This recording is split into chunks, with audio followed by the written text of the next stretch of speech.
A magnitude 4.6 earthquake occurred.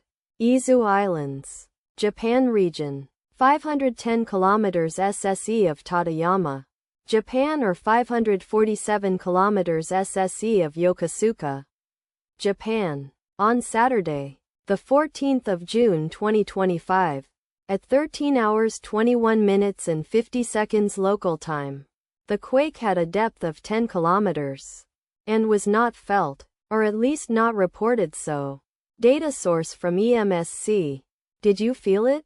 Let us pray. May the earthquake that occurred not affect our brothers and sisters there. May the earthquake not happen again. And may God protect everyone. Amen.